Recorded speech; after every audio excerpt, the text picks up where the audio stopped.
Hello दोस्तों, आप सभी का स्वागत है मेरे यूट्यूब चैनल पे। आज हम लोग क्लास 9th हिस्ट्री का चैप्टर 3 पढ़ेंगे बच्चों, जिसमें हमें पढ़ना है फ्रांस की क्रांति। तो सबसे पहले तो बच्चों हम लोग ये देखेंगे कि वर्ल्ड मैप पे फ्रांस है क्या और फ्रांस कहाँ पे है।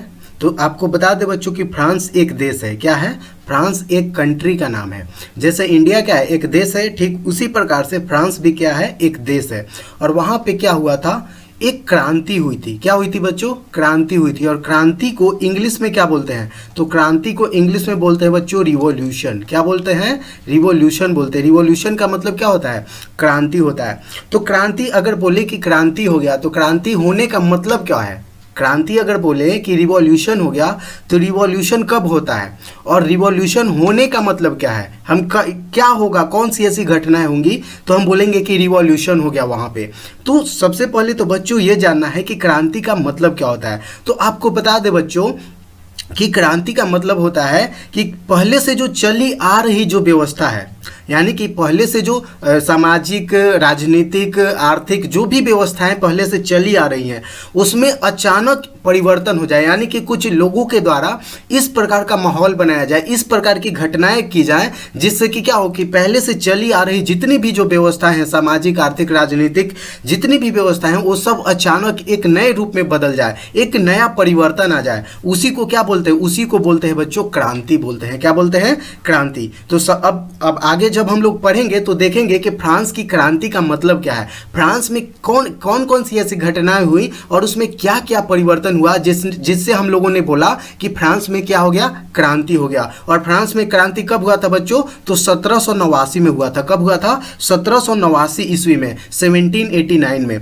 तो हम लोग देखेंगे कि ऐसा क्यों हुआ। फ्रांस के लोग जो है वो अब पहले से चली आ रही, देखो फ्रांस में आज वहां पे क्या है, डेमोक्रेसी है। जैसे इंडिया में क्या है, डेमोक्रेसी है। अपने नेताओं को जो इंडिया के लोग हैं वो क्या करते हैं, इलेक्शन में वोट दे करके चुनते हैं और वही लोग सरकार में जाकर के पूरे देश की शासन व्यवस्था को देखते हैं। ठीक इसी प्रकार से 1789 में जब फ्रांस की क्रांति हुई थी बच्चों, तो वहां पे एक डेमोक्रेटिक गवर्नमेंट आई थी। ठीक है ना, एक डेमोक्रेसी आया था लोगों के लिए, जनता के लिए, जनता के द्वारा चुना हुआ वहां पे सरकार बना और उन लोगों ने क्या किया, जनता के लिए काम करना शुरू किया। इससे पहले बच्चों वहां पे क्या था कि निरंकुश, क्या बोलते हैं, निरंकुश शासन व्यवस्था था। ठीक है ना, वहां पे राजा का शासन था। किसका शासन था बच्चों?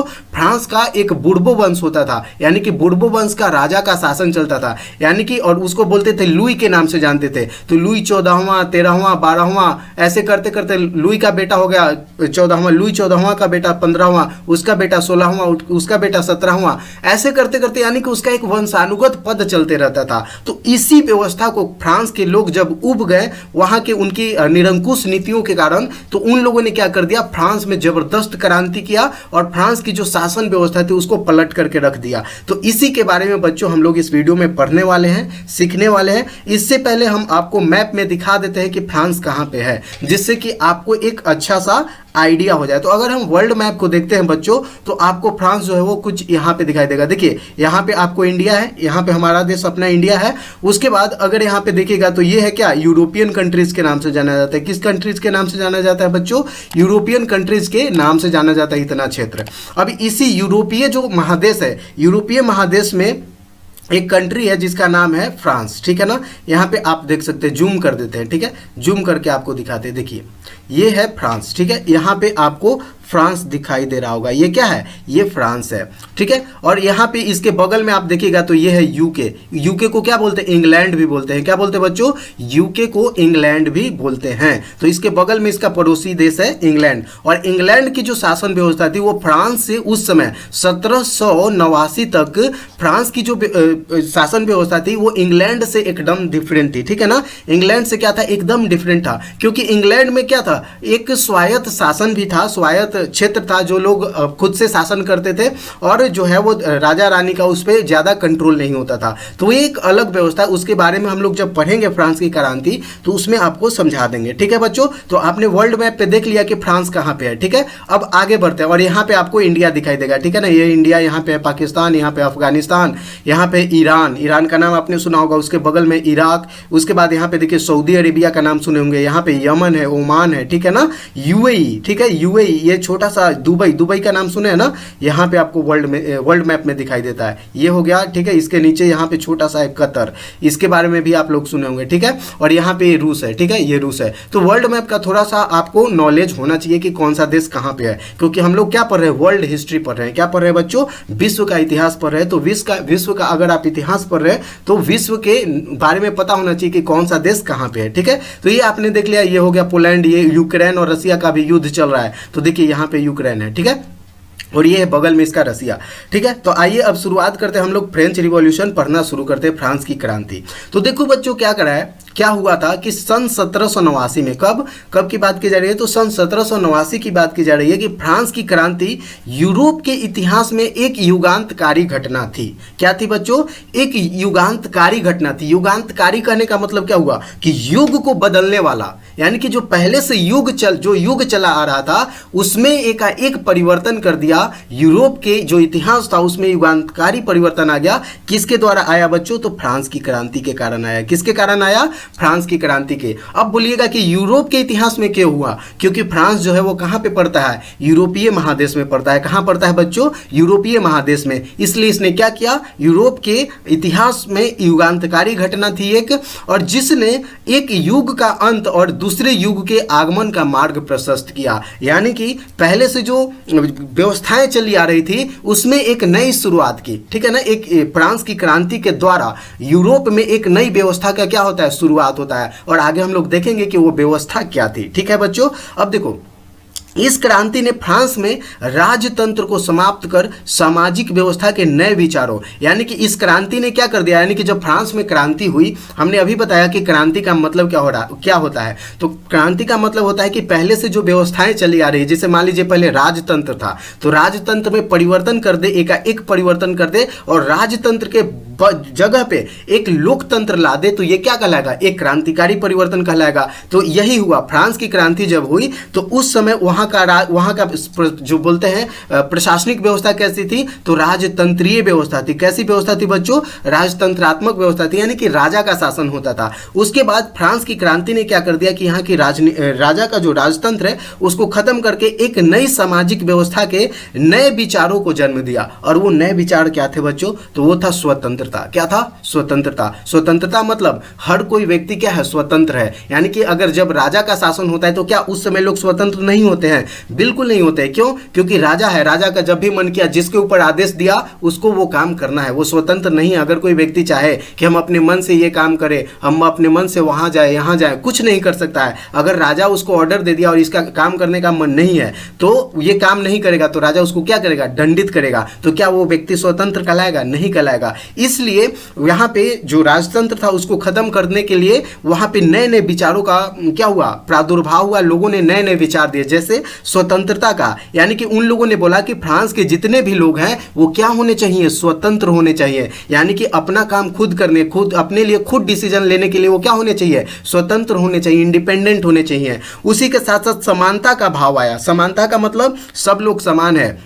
फ्रांस की जितनी भी जनता है वो सब के सब क्या है, इक्वल है। क्या है बच्चों, इक्वल है। यानी कि सब लोगों ने बोला, क्योंकि देखो जब फ्रांस की क्रांति से पहले फ्रांस का जो समाज था वो 3 वर्गों में विभाजित था। कितने वर्गों में विभाजित था बच्चों, 3 वर्गों में विभाजित था, ठीक है। और उसमें हम लोग देखेंगे जैसे एक पादरी वर्ग होता था, एक कुलीन वर्ग होता था और एक सामान्य वर्ग होता था, ठीक है ना। और ज्यादातर जो करों का बोझ होता था वो किसके ऊपर होता था, सामान्य वर्ग के ऊपर होता था। पादरी वर्ग और कुलीन वर्ग के ऊपर टैक्स नहीं लगता था। तो ये क्या है, एक तरीके से अगर बोला जाए तो एक तरीके से क्या हुआ, एक तरीके से भेदभाव हुआ। यानी कि पहले जो 2 लोगों का ग्रुप है उसको आप बोल दिए कि ये कोई टैक्स नहीं देगा, और ये जो तीसरा ग्रुप है इसको बोल रहे हैं कि नहीं इस पे सारा टैक्स रहेगा। तो एक तरीके से समानता का भाव हुआ, वहां पे नहीं हुआ, असमानता का भाव हो रहा है। तो इसी चीज के लिए, यानी कि इन सभी चीजों को खत्म करने के लिए फ्रांस में क्या हुआ, क्रांति हुआ, और सब लोगों ने बोला कि नहीं, सब लोग क्या है, समान है, ठीक है। उसके बाद बंधुत्व, उसके बाद कौन सा विचार आया बच्चों, बंधुत्व का मतलब क्या है, सभी भाई बहन है, सब लोग मिलजुल करके रहेंगे। इस प्रकार का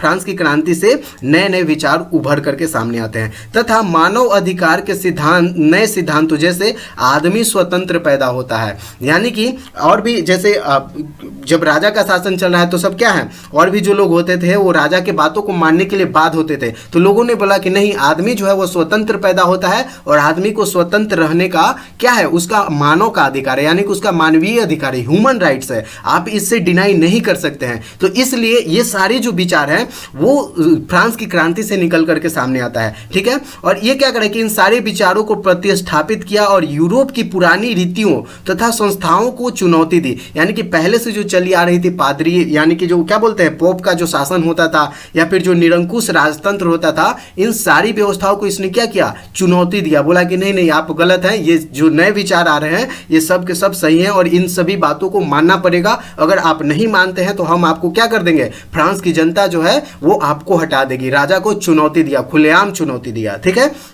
अब देखो, इस तरह के विचार स्वातंत्र का प्रादुर्भाव यूरोप में पुनर्जागरण के परिणाम स्वरूप हुआ था, जिसने यूरोप में कई राष्ट्रवादी क्रांतियों को जन्म दिया। और इस तरीके का विचार, जैसे कि हर आदमी स्वतंत्र होता है और आदमी को स्वतंत्रता नहीं है, राजा के वो अधीन है, लेकिन वो विचार रखता है कि आदमी स्वतंत्र तो पैदा होता है और स्वतंत्र ही रहना है उसका अधिकार, और साथ ही साथ सब लोग समान है, किसी के साथ भेदभाव नहीं होगा, सभी लोगों के बीच में क्या होनी चाहिए, बंधुता होनी चाहिए, सभी लोग भाई बहन हैं। इस प्रकार का जो विचार है बच्चों, वो यूरोप में कई राष्ट्रवादी क्रांतियों को जन्म दिया। यानी कि फ्रांस ही नहीं, फ्रांस के अगल बगल में जो भी इस प्रकार की व्यवस्थाएं चल रही थी जिन देशों में, उन देशों के लोगों ने भी फ्रांस की क्रांति से सीख लिया और वहां पे भी क्या किया, राष्ट्रवादी क्रांतियों को जन्म दिया। यानी कि यूरोप के अन्य क्षेत्रों में। और फ्रांस की क्रांति का आप लोग ये मतलब सोचे नहीं होंगे बच्चों, फ्रांस की क्रांति का इंडिया के ऊपर भी बहुत बड़ा प्रभाव था, क्योंकि इंडिया के ऊपर क्या था, इंडिया में क्या था, अंग्रेजों का शासन था। तो अंग्रेजों को शासन को फेंकने के लिए यहाँ पे भी सभी लोगों के लिए स्वतंत्रता मतलब होनी चाहिए, साथ ही साथ सभी के लिए समान, जो क्या बोलते हैं, समान व्यवहार होना चाहिए, समानता का भाव होना चाहिए। ये सारे जो विचार है वो कहाँ से आया था, इंडिया में वो आया था बच्चों, ये फ्रांस की क्रांति से आया था। तो फ्रांस की क्रांति न सिर्फ फ्रांस में ही जो राजनीतिक परिवर्तन लाया, बल्कि पूरे विश्व के अलग अलग हिस्सों में इसके जो विचार है वो बहुत तेजी से फैले थे, ठीक है। और क्या करा है बच्चों की ये क्रांतियां सामंतवादी एवं निरंकुश शासन व्यवस्था तथा शोषण करने वाली सामाजिक व्यवस्था के खिलाफ थी। यानी कि जो क्रांति थी वो किस लिए थी, तो जो सामंतवादी व्यवस्था थी एवं निरंकुश शासन था, निरंकुश शासन व्यवस्था था, और जो शोषण करने वाली जनता के लिए जो क्या करती थी, शोषण करने का काम करती थी, उसके खिलाफ था। यानी कि उन सारी व्यवस्थाओं को ये उखाड़ फेंकना जानती थी, ठीक है ना बच्चों। इसीलिए क्या किया गया था, फ्रांस में क्रांति किया गया था। और क्या करा बच्चों की इसी क्रम में क्या करा है कि इसी क्रम में सन 1776 ईस्वी में शुरू हुआ अमेरिका का स्वतंत्रता संग्राम,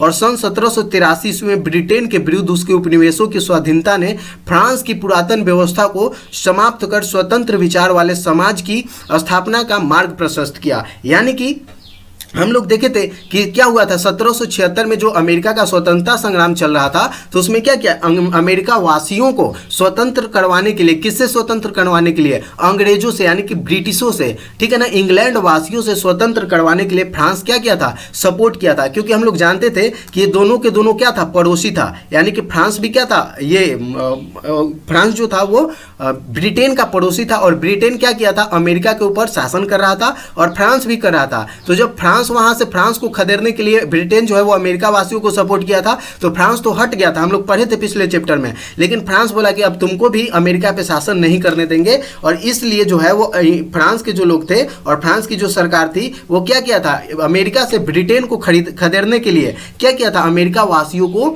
मतलब साथ दिया था। तो अमेरिका जो फ्रांस है वो वहां के सैनिक कहाँ गए थे, अमेरिका में, किसके खिलाफ लड़ने के लिए, इंग्लैंड के खिलाफ लड़ने के लिए, क्योंकि इंग्लैंड जो है वो अमेरिका के ऊपर क्या कर रहा था, शासन कर रहा था। तो जब ये सैनिक अमेरिका को स्वतंत्र करवा करके लौटे, और अमेरिका में जब क्या आ गया, डेमोक्रेसी आ गया, और वही जब लोग फ्रांस लौटे तो देखे कि अरे हम तो अमेरिका को स्वतंत्र करवा के आ गए, कितना अच्छा व्यवस्था वहां पे स्टेब्लिश हो गया, और हमारे यहाँ निरंकुश शासन व्यवस्था चल रही है जिसमें जनता से टैक्स लिया जा रहा है, जनता का शोषण किया जा रहा है। तो क्यों ना हम लोग इस ये जो राजतंत्र त्रात्मक व्यवस्था है फ्रांस की, जो शोषण और दमनकारी जो व्यवस्था है, इसको उखाड़ करके फेंका जाए। तो ये भी एक बहुत बड़ा मतलब क्या है कारण था बच्चों फ्रांस में क्रांति का। ठीक है, अब देखो क्या करा है कि चूंकि फ्रांस ने इस युद्ध में ब्रिटेन के खिलाफ अमेरिका की मदद की थी, अतः अमेरिका के बाद स्वतंत्रता की लहर फ्रांस में आई और इन सैनिकों ने फ्रांस में जनता का साथ दिया कि बोला कि नहीं नहीं, अमेरिका में बहुत अच्छी व्यवस्था आ गई है और यही व्यवस्था हमको फ्रांस में भी लाना है और यहाँ के राजतंत्र को उखाड़ करके फेंकना है। और इसी के कारण जो फ्रेंच जो सैनिक थे, यानी कि जो फ्रांसीसी सैनिक थे, जो अमेरिका की तरफ से इंग्लैंड के खिलाफ भाग लिए थे युद्ध में, अमेरिकी स्वतंत्रता संग्राम में, वो यहाँ पे जब फ्रांस में आते हैं तो फ्रांस की जनता के लिए क्या करते हैं, बोलते हैं कि नहीं नहीं जनता, हम तुम्हारे साथ हैं, तुम राजा के खिलाफ में क्या करो, आंदोलन करो और क्रांति करो। ठीक है, अब देखो फ्रांस की क्रांति क्यों और कैसे हुई, यह समझने के लिए हमें तत्कालीन राजनीतिक एवं समाज का अध्ययन करना होगा। हाँ बच्चों, अब आप लोगों को मतलब इस चीज़ को समझने के लिए कि फ्रांस के लोग अपने ही सरकार के खिलाफ क्रांति क्यों की है, मतलब अपने ही राजा के खिलाफ इतने अगेंस्ट में चले गए, यहाँ तक कि राजा को मार दिए। यानी कि एक बोला जाता है ना, जानवरों को काटने वाला जो क्या होता है, आरा मशीन आप लोग देखे होंगे, लकड़ी चीरने वाला, उसी प्रकार का क्या था, उसको गिलोटिन बोलते हैं। क्या बोलते हैं बच्चों, गिलोटिन। और वहीं पर फ्रांस की जनता इतनी क्रुद्ध हो गई थी, इतनी क्रुद्ध हो गई थी अपने राजा से, लुई 16वां से, कि लुई 16वां उसका वहाँ का राजा, जब फ्रांस की क्रांति हो रही थी बच्चों, तो फ्रांस का राजा उस समय कौन था, तो लुई 16वां था। उसका नाम क्या था, लुई 16वां। और लुई 16वां को पकड़ करके जो आरा मशीन होता है लकड़ी चीरने वाला, उसी पे चढ़ा करके और उसका सर एक धारे से क्या कर देता है, अलग कर देता है। सोच करके देखिए कि फ्रांस की जनता अपने राजा को क्या किया था, क्या हश्र किया था। तो सोच करके देख सकते हैं कि वह उस समय का माहौल क्या था, यानी कि उस समय के लोग क्या चाहते थे। तो इस चीज को ऐसा लोगों ने ऐसा क्यों किया, इस चीज को समझने के लिए आपको वहां की तत्कालीन जो राजनीतिक और सामाजिक व्यवस्था थी उसका अध्ययन करना होगा, यानी कि समझना होगा कि वहां के जनता जो है वो क्यों त्रस्त थे, मतलब उनके ऊपर क्या संकट आ गया था कि वो अपने राजा को मारने के लिए उतारू हो गए थे। ठीक है बच्चों, तो आइए देखिए क्या करें कि यद्यपि 18वीं शताब्दी में फ्रांस एक क्या था, एक शक्तिशाली राज्य था। क्या था बच्चों, एक शक्तिशाली राज्य था। उसने उत्तरी अमेरिका के एक विस्तृत क्षेत्र, पश्चिमी द्वीप समूह और अफ्रीका में मेडागास्कर के टापू पर अधिकार कर लिया था। यहाँ पे आप देख सकते हैं, यानी कि ऐसा नहीं था कि फ्रांस जो है वो एकदम कमज़ोर था और ये मतलब उसका कोई वैल्यू नहीं था, ऐसा नहीं था बच्चों। जब ब्रिटेन इंडिया में आया था और इंडिया पे लोग क्या कर रहे थे, कब्जा करना शुरू कर दिए थे, तो 1764 में फ्रांस में भी क्या बनता है, एक ईस्ट इंडिया कंपनी बनता है फ्रांस में भी। फ्रांस के लोग भी बोलते हैं कि हम लोग भी कहाँ पे जाएंगे, इंडिया में व्यापार करने के लिए जाएंगे। और ये लोग 1768 में क्या किए थे, इंडिया में आए थे। कहाँ पे आए थे बच्चों, 1768 में। और यहाँ पे आकर के ये लोग क्या करते, सॉरी 1668 में आते हैं। कब आते हैं बच्चों, 1668 में आते हैं। 1668 में क्या करता है, 1664 में इनका एक कंपनी बनता है और ये लोग व्यापार करने के लिए इंडिया आते हैं। ठीक है, इंडिया आते हैं और इंडिया से लोग व्यापार करते हैं। तो ऐसा नहीं है कि फ्रांस के जो लोग थे, फ्रांस जो राज्य था वो एक कमजोर राज्य था, क्योंकि उसका जो अमेरिका का ये वाला जो पार्ट है, यहाँ पे भी उसका शासन था, मतलब यहाँ के क्षेत्रों को उसने कब्जा कर रखा था। साथ ही साथ अगर आप देखिएगा तो अफ्रीका का ये वाला जो क्षेत्र है, ये अफ्रीका महादेश है। तो अफ्रीका की इस वाले महादेश पे, यानी कि मेडागास्कर, यहाँ का अगर छोटा सा आइलैंड देखिएगा, ये वाला जो आइलैंड है, यहाँ पे आज भी फ्रांस का क्या है, मतलब वर्चस्व है, आज भी ये फ्रांस के अधीन में है। यानी कि फ्रांस का यहाँ पे क्या है, नेवल बेस है। ठीक है, उसका मिलिट्री अड्डा है, सैनिक अड्डा है फ्रांस का आज भी। तो ये लोग क्या कर लिए थे, इन क्षेत्रों के ऊपर कब्जा भी किए हुए थे। ऐसा नहीं था कि फ्रांस जो है वो एकदम कमजोर था, लेकिन वहां की जो जनता थी वो अपने राजा से क्या था, एकदम त्रस्त हो गया था। और क्यों त्रस्त हुआ था, उसका क्या कारण था, उसके बारे में देखते हैं। तो क्या करा है बच्चों कि ऐसा नहीं है कि फ्रांस जो है वो कमजोर था, वो एक शक्तिशाली राज्य था। उसने उत्तरी अमेरिका के एक विस्तृत क्षेत्र, पश्चिमी महाद्वीप और अफ्रीका में मेडागास्कर के टापू पर जो है वो अधिकार कर लिया था। फिर भी सत्ता के नींव मजबूत नहीं थे।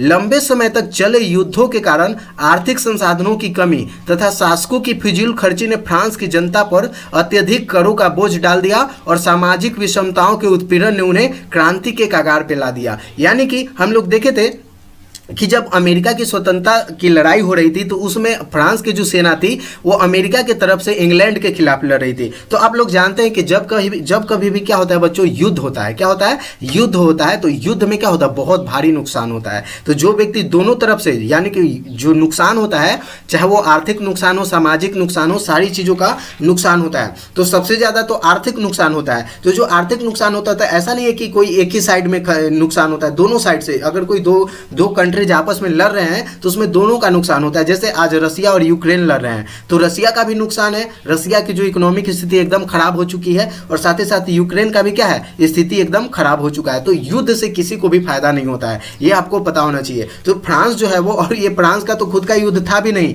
ये तो अमेरिका और ब्रिटेन का युद्ध था। फिर भी जो फ्रांस है वो ब्रिटेन को अमेरिका से भगाने के लिए क्या किया था, अपनी सेना को भेजा था कहाँ पे, ये अमेरिका भेजा था युद्ध लड़वाने के लिए। तो उस समय क्या होगा, संसाधनों की कमी हो जाएगी, बहुत बड़ा खर्च होगा। अब सोच करके देखो कि जब राजा को पैसे की कमी हो जाए तो क्या करेगा, टैक्स बढ़ाएगा, क्योंकि जो सरकार है उसका इनकम कहाँ से होता है, जनता के दिए हुए टैक्स से होता है। तो अब ये क्या करेगी, एक्स्ट्रा बोझ डालेगी किसके ऊपर, जनता के ऊपर। किसके ऊपर, जनता को अत्यधिक करों के बोझ में डाल दिया। अब जनता के ऊपर बार बार टैक्स लगाते जाइए और उसकी स्थिति में सुधार ना हो तो क्या जनता एक लिमिट तक ही सहन करेगी, नहीं तो फिर क्या करेगी, आपको बदल देगी। जैसे आज भी आप देखिएगा, कभी भी हमारे देश में क्या होता है, इलेक्शन होता है तो पेट्रोल और जितने भी सामान है उनका अगर महंगाई हो तो वो एक मुद्दा बन जाता है। और जिस पार्टी का सरकार होता है और वो पार्टी अगर महंगाई कंट्रोल करने में सक्षम नहीं होती है तो क्या करता है, जनता उसके अगेंस्ट में वोट देती है और उसको सत्ता से बाहर कर देती है। तो यही व्यवस्था था। तो वहां के जो राजा थे, क्योंकि राजा को तो हटा नहीं सकते,